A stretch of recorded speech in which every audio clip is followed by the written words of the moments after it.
ಈ ಬಗ್ಗೆ ಇನ್ನಷ್ಟು ಡೀಟೇಲ್ಸ್ ಹಂಚಿಕೊಳ್ತಾರೆ ನಮ್ಮ ಪ್ರತಿನಿಧಿ ಮಧು ನಮ್ಮ ಜೊತೆ ಸಂಪರ್ಕದಲ್ಲಿದ್ದಾರೆ. ಮಧು, ಮೈಸೂರಿನ ಅಪೋಲೋ ಆಸ್ಪತ್ರೆಯಲ್ಲಿ ವಿಧಿವಶರಾಗಿದ್ದಾರೆ ಅನ್ನೋ ಮಾಹಿತಿ ಇತ್ತು. ಏನು ಆರೋಗ್ಯ ಸಮಸ್ಯೆ ಇತ್ತು, ಏನಾಗಿತ್ತು? ಭವನ ಈಗ ಎಸ್ ಜಾನಕಿ ಅವರಿಗೆ ಸುಮಾರು 90 ವರ್ಷಗಳಾಗಿತ್ತು. ಅವರು ಸಾಕಷ್ಟು ದಿನಗಳಿಂದ ಇಲ್ಲಿ ಮೈಸೂರಿನ ಬೋಗಾದಿಯಲ್ಲಿ ಅವರು ವಾಸವಾಗಿದ್ರು. ಇವತ್ತು ಮಧ್ಯಾಹ್ನ ಸುಮಾರು 1:30 ಸುಮಾರಿಗೆ ಅವರಿಗೆ ಉಸಿರಾಟದ ತೊಂದರೆ ಆಯ್ತು ಅನ್ನೋ ಕಾರಣಕ್ಕಾಗಿ ಮೈಸೂರಿನ ಅಪೋಲೋ ಆಸ್ಪತ್ರೆಗೆ ಕರ್ಕೊಂಡು ಬರಲಾಗಿತ್ತು. ಆದ್ರೆ ಈಗ ಬರ್ತಾ ಇರ್ತಕ್ಕಂಥ ಮಾಹಿತಿ ಪ್ರಕಾರವಾಗಿ ಅವರು ವಿಧಿವಶರಾಗಿದ್ದಾರೆ ಅಂತೇಳಿ ಈಗಷ್ಟೇ ಕೂಡ ಗೊತ್ತಾಗ್ತಾ ಇರ್ತಕ್ಕಂಥದ್ದು. ಏನು ಅವರು ಸಾಕಷ್ಟು ದಿನಗಳಿಂದನೂ ಕೂಡ ಒಂದು ಮೈಸೂರಿನ ಅಂದ್ರೆ ಮಂಡ್ಯ ಜಿಲ್ಲೆಯಲ್ಲಿ ಬರ್ತಕ್ಕಂಥ ಶ್ರೀರಂಗಪಟ್ಟಣ ತಾಲೂಕಿನ ಮಹದೇವಪುರದಲ್ಲೂ ಕೂಡ ಅವರು ತೋಟದ ಮನೆಯಲ್ಲಿ ಕೂಡ ಅವರು ವಾಸವಾಗಿರ್ತಾ ಇದ್ರು. ಅದೇ ರೀತಿಯಾಗಿ ಮೈಸೂರಿನಲ್ಲಿ ಇರ್ತಕ್ಕಂತಹ ಗೋಗಾದಿಯ ಮನೆಯಲ್ಲೂ ಕೂಡ ಅವರು ವಾಸ ಇರ್ತಾ ಇದ್ರು. ಅವ್ರಿಗೆ ಇತ್ತೀಚೆಗೆ ಅವರು ಆಡೋದನ್ನ ನಿಲ್ಸಾದ ನಂತರದಲ್ಲಿ ರೆಸ್ಟ್ಗೆ ಅಂತಾನೆ ಕೂಡ ಇಲ್ಲಿಗೆ ಬರ್ತಾ ಇದ್ರು. ಯಾರು ಕೂಡ ಭೇಟಿ ಮಾಡ್ಲಿಕ್ಕೆ ಅವ್ರಿಗೆ ಅವಕಾಶ ಕೂಡ ಆಗ್ತಾ ಇರ್ಲಿಲ್ಲ.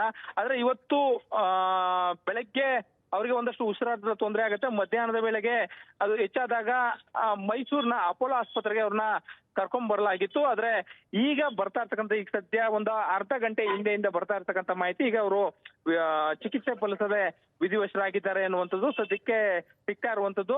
ಆಸ್ಪತ್ರೆ ಒಳಗಡೆ ಅವರ ಕಡೆಯವರು ಇದ್ದಾರೆ, ಇನ್ನು ಕೂಡ ಯಾರು ಹೊರಗಡೆ ಬಂದಿಲ್ಲ. ಎಚ್ಚರಿಕೆ ಪಡ್ಕೊಳ್ಬೇಕಾಗತ್ತೆ ಭವನ.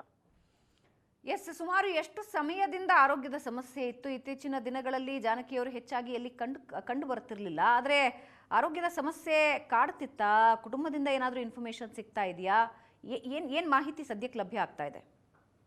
ಭವನ ಅವರು ಸಾಕಷ್ಟು ದಿನಗಳಿಂದ ಮೈಸೂರಲ್ಲಿದ್ರು. ಈಗ ಸುಮಾರು ಒಂದು 5 ವರ್ಷಗಳ ಹಿಂದೆ ಕೂಡ ಅವ್ರಿಗೆ ಏನು ಮನೆಯಲ್ಲಿ ಜಾಡು ಬಿದ್ದು ಅವ್ರಿಗೆ ಸೊಂಟದ ಮೂಳೆ ಕೂಡ ಮುರಿದಿತ್ತು. ಆ ಸಂದರ್ಭದಲ್ಲೂ ಕೂಡ ಮೈಸೂರಿನ ಕೊಲಂಬಿಯಾ ಆಸ್ಪತ್ರೆಯಲ್ಲಿ ಚಿಕಿತ್ಸೆಯನ್ನ ಕೊಡ್ಲಾಗಿತ್ತು. ಅದಾದ ನಂತರದಲ್ಲಿ ಅವರು ಮಹದೇವಪುರದ ತೋಟದ ಮನೆಯಲ್ಲಿ ಸಂಪೂರ್ಣವಾದ ಒಂದು ವಿಶ್ರಾಂತಿಯಲ್ಲಿದ್ರು. ಅದ ನಂತರ ಅವರು ಹೈದರಾಬಾದ್ಗೆ ಹೋಗಿ ಕಾಲವನ್ನ ಕಳೀತಾ ಇದ್ರು. ಆ ನಂತರದಲ್ಲಿ ಯಾರನ್ನೂ ಕೂಡ ಅವರು ಭೇಟಿ ಮಾಡ್ಲಿಕ್ಕೆ ಅವಕಾಶವನ್ನ ಕೊಡ್ತಿರ್ಲಿಲ್ಲ. ಅದಾದ ನಂತರದಲ್ಲಿ ಬೋಗಾದಿಯಲ್ಲಿ ಇರ್ತಕ್ಕಂಥ ಅವರ ಸಂಬಂಧಿಯ ಮನೆಯಲ್ಲಿ ಅವರು ಇರ್ತಾ ಇದ್ರು ಸಂಪೂರ್ಣ.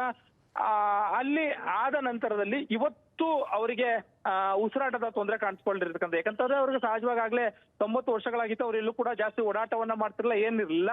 ಸಹಜವಾಗೇನೆ ಕೂಡ ಅದಾದ ನಂತರದಲ್ಲಿ ಅಪೋಲೋ ಆಸ್ಪತ್ರೆಗೆ ಅವರನ್ನ ಕರ್ಕೊಂಡ್ ಬಂದಿರತಕ್ಕಂಥದ್ದು. ಮಧ್ಯಾಹ್ನ 1:30 2 ಗಂಟೆ ಸುಮಾರಿಗೆ ಅವ್ರನ್ನ ಕರ್ಕೊಂಡ್ ಬರ್ಲಾಗಿತ್ತು. ಆ ನಂತರದಲ್ಲಿ ಸಂಜೆವರೆಗೂ ಕೂಡ ಅವ್ರಿಗೆ ಟ್ರೀಟ್ಮೆಂಟ್ ನಡೆದಿದೆ ಅಂತ ಹೇಳಲಾಗ್ತಾ ಇದೆ. ಆದ್ರೆ ಈಗ ಬರ್ತಾ ಇರ್ತಕ್ಕಂಥ ಮಾಹಿತಿ ಅವರು ತೀರ್ಕೊಂಡಿದ್ದಾರೆ ಅನ್ನುವಂಥದ್ದು. ಇನ್ನು ಕೂಡ ಅವರ ಸಂಬಂಧಿಕರು ಯಾರು ಕೂಡ ಸಂಪೂರ್ಣವಾಗಿ ಸಂಪರ್ಕಕ್ಕೆ ಸಿಗ್ತಾ ಇಲ್ಲ. ಎಲ್ಲರೂ ಕೂಡ ಆಸ್ಪತ್ರೆ ಒಳಗಡೆ ಇರ್ತಕ್ಕಂಥದ್ದು. ಹೆಚ್ಚಿನ ಮಾಹಿತಿಯನ್ನ ಪಡ್ಕೊಳ್ಬೇಕಾಗತ್ತೆ ಭವನ. ಎಸ್, ಧನ್ಯವಾದ ಮಧು.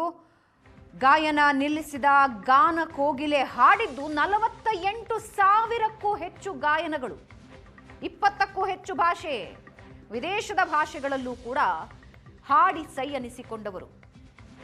ಇಳೆಯರಾಜ, ಹಂಸಲೇಖ, ಎಂ ರಂಗರಾವ್, MS ಬಾಬುರಾಜ್ ಸೇರಿದಂತೆ ಅಂದಿನ ಕಾಲದ ಎಲ್ಲ ಮ್ಯೂಸಿಕ್ ಕಂಪೋಸರ್ಗಳ ಫೇವರೇಟ್ ಎಸ್ ಜಾನಕಿಯವರು. ಇಳೆಯರಾಜ ಮೊದಲ ಡೆಬ್ಯೂ ಮೂವಿ ಮಾಡಿದಾಗ ಅನ್ನಕ್ಕಿಳಿ ಸಿನಿಮಾದಲ್ಲಿ 3 ಅದ್ಭುತ ಹಾಡುಗಳು, ಇವತ್ತಿಗೂ ತಮಿಳು ಚಿತ್ರರಂಗದಲ್ಲಿ ಅನ್ನಕ್ಕಿಳಿಯ 3 ಹಾಡುಗಳು ಅತ್ಯಂತ ಜನಪ್ರಿಯ. ಅದು ಜಾನಕಿಯವರ ಹಾಡುಗಳು. ಹಂಸಲೇಖ, ರವಿಚಂದ್ರನ್ ಮತ್ತು ಜಾನಕಿಯವರ ಕಾಂಬಿನೇಷನ್ನ ಹಾಡುಗಳು. ಪ್ರೇಮಲೋಕ, ರಣಧೀರ ಸೇರಿದಂತೆ SPB, ಜಾನಕಿಯವರು, ಹಂಸಲೇಖ ಅವರ ಕಾಂಬಿನೇಷನ್ನ ಹಾಡುಗಳು ಇವತ್ತಿಗೂ ಕನ್ನಡಿಗರ ಪಾಲಿಗೆ ಎವರ್ಗ್ರೀನ್ ಹಾಡುಗಳು. ಡಾಕ್ಟರ್ ರಾಜ್ಕುಮಾರ್ ಅವರ ಜೊತೆ ವಸಂತಗೀತ, ಹೊಸಬೆಳಕು, ಸಮಯದ ಗೊಂಬೆ ಸೇರಿದಂತೆ ಹಲವಾರು ಸಿನಿಮಾಗಳ ಹಾಡುಗಳು ಇವತ್ತಿಗೂ ಎಸ್ ಜಾನಕಿ ಮತ್ತು ರಾಜ್ಕುಮಾರ್ ಅವರ ಕಾಂಬಿನೇಷನ್ನ ಉದಾಹರಣೆಯಾಗಿ ಕೊಡುತ್ತವೆ. ಹೀಗೆ ರಾಜನ್ ನಾಗೇಂದ್ರ ಸೇರಿದಂತೆ ಪ್ರತಿಯೊಬ್ಬರ ಫೇವ್ರೆಟ್ ಗಾಯಕಿಯಾಗಿ ಜಾನಕಿ ಗುರುತಿಸಿಕೊಂಡವರು. ಕೇವಲ ಭಾರತದ ಭಾಷೆಗಳಲ್ಲಿ ಮಾತ್ರ ಅಲ್ಲ, ವಿದೇಶಿ ಭಾಷೆಗಳಲ್ಲೂ ಹಾಡಿ ಸೈ ಅನ್ನಿಸಿಕೊಂಡವರು. ತೆಲುಗು, ತಮಿಳು, ಕನ್ನಡ, ಮಲಯಾಳಂ, ಹಿಂದಿ, ಒಡಿಯಾ, ಪಂಜಾಬಿ ಸೇರಿದಂತೆ ಭಾರತದ ಹಲವು ಭಾಷೆಗಳಲ್ಲಿ ಹಾಡಿ ಇತಿಹಾಸ ಸೃಷ್ಟಿಸಿದ ಎಸ್ ಜಾನಕಿ ಇನ್ನು ನೆನಪು ಮಾತ್ರ. ಚಿಕಿತ್ಸೆ ಫಲಕಾರಿಯಾಗದೆ ಗಾಯಕಿ S Janaki ವಿಧಿವಶರಾಗಿದ್ದಾರೆ.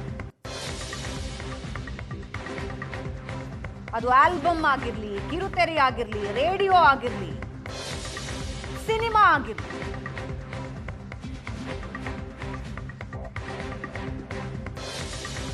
Queen of expression and modulation ಅಂತ ಎಸ್ ಜಾನಕಿ ಅವರನ್ನ ಕರೀತಾ ಇದ್ರು.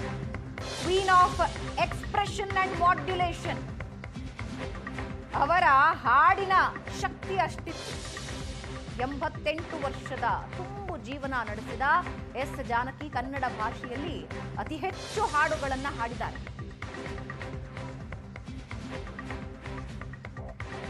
6 ದಶಕಗಳು ನಿರಂತರವಾಗಿ ಸಂಗೀತ ಕ್ಷೇತ್ರದಲ್ಲಿ ಜಾನಕಿ ಅವರ ಸೇವೆ. ರಾಷ್ಟ್ರೀಯ ಪ್ರಶಸ್ತಿ ಸೇರಿದಂತೆ 10 ಪ್ರಶಸ್ತಿಗಳು ಹುಡುಕಿಕೊಂಡು ಬಂದು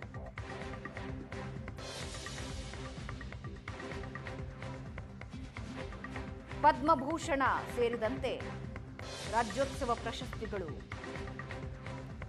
ಹಲವಾರು ಪ್ರಶಸ್ತಿಗಳಿಗೆ ಭಾಜನರಾದ ಎಸ್ ಜಾನಕಿ ಕನ್ನಡಿಗರ ಮನಸ್ಸಿನಲ್ಲಿ ಶಾಶ್ವತವಾಗಿ ಉಳಿದು ಹೋಗೋ ಹಲವು ಗೀತೆಗಳನ್ನ ಕೊಟ್ಟು ಹೋಗಿದ್ದಾರೆ. AR ರೆಹಮಾನ್, GK ವೆಂಕಟೇಶ್ ಸೇರಿದಂತೆ ಹಲವರ ಸಂಗೀತ ಸಂಯೋಜನೆಗೆ ಜೀವ ತುಂಬಿದವರು ಎಸ್ ಜಾನಕಿ. ಏಪ್ರಿಲ್ 23, 1938ರಲ್ಲಿ ಅವರ ಜನನ. 88 ವರ್ಷದ ಎಸ್ ಜಾನಕಿ ತುಂಬು ಜೀವನ ನಡೆಸಿದವರು. 6 ದಶಕದ ಕಾಲ ಇಡೀ ಸಂಗೀತ ಲೋಕದಲ್ಲಿ 48,000 ಹಾಡುಗಳನ್ನ ಹಾಡಿದವರು. ಕನ್ನಡದಲ್ಲಿ ಡಾಕ್ಟರ್ ರಾಜ್ಕುಮಾರ್ ಅವರ ಜೊತೆಗಿನ ಹಾಡುಗಳು ಹೇಗೆ ಎವರ್ಗ್ರೀನು, SPB, ಹಂಸಲೇಖ ಮತ್ತು ಎಸ್ ಜಾನಕಿ ಅವರ ಕಾಂಬಿನೇಷನ್ನ ಹಾಡುಗಳು ಯಾವಾಗಲೂ ಜನರ ಮನಸ್ಸಿನಲ್ಲಿ ಶಾಶ್ವತವಾಗಿ ಉಳಿದು ಹೋಗೋ ಗೀತೆಗಳು. ವರ್ಸಟೈಲಿಟಿ ಅಂದ್ರೆ ಎಸ್ ಜಾನಕಿ ಅವರು. ಹಾಗಾಗಿ ಅವರನ್ನ queen of expression and modulation ಅಂತಿದ್ರು. ಹಾಡಿನ ಭಾವದ ಏರಿಳಿತಗಳಿಗೆ ಯಾವ ರೀತಿ ಜೀವ ತುಂಬುತ್ತಾ ಇದ್ರು ಅನ್ನೋದನ್ನ ಅವರ ಗೀತೆಗಳು ಒತ್ತಿ ಹೇಳುತ್ತವೆ.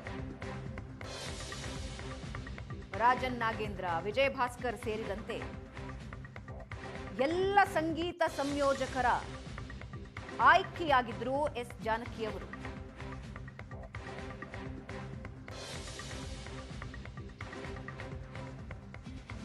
ಎರಡು 2016ರಲ್ಲಿ ರಿಟೈರ್ಮೆಂಟ್ ಘೋಷಿಸ್ತಾರೆ. ಸಾಕು, ಇನ್ನು ನಾನು ಹಾಡಲ್ಲ ಅಂತ. 2 ವರ್ಷಗಳ ನಂತರ ಸಂಗೀತ ಲೋಕ ಮತ್ತೆ ಅವರನ್ನ ಕೈಬೀಸಿ ಕರೆಯುತ್ತೆ. ಆದರೆ ಇತ್ತೀಚಿನ ವರ್ಷಗಳಲ್ಲಿ ಯಾರ ಜೊತೆಯೂ ಅವರು ಹೆಚ್ಚಾಗಿ ಕಾಣಿಸ್ಕೊಳ್ತಾ ಇರಲಿಲ್ಲ, ಯಾರನ್ನೂ ಭೇಟಿ ಆಗ್ತಾ ಇರಲಿಲ್ಲ. ವಯೋಸಹಜವಾಗಿ 88 ವರ್ಷದ ತುಂಬು ಜೀವನ ನಡೆಸಿದ ಎಸ್ ಜಾನಕಿ ಅವರು ಹಲವು ಪ್ರಶಸ್ತಿಗಳನ್ನ ಪಡೆದಿದ್ದಾರೆ.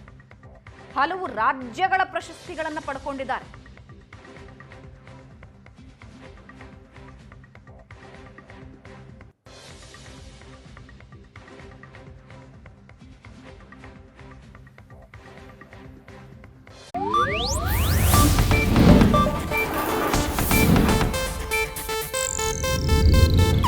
ಇದು ಏಷ್ಯಾನೆಟ್ ನ್ಯೂಸ್ ನೆಟ್ವರ್ಕ್ ಪ್ರಸ್ತುತಿ.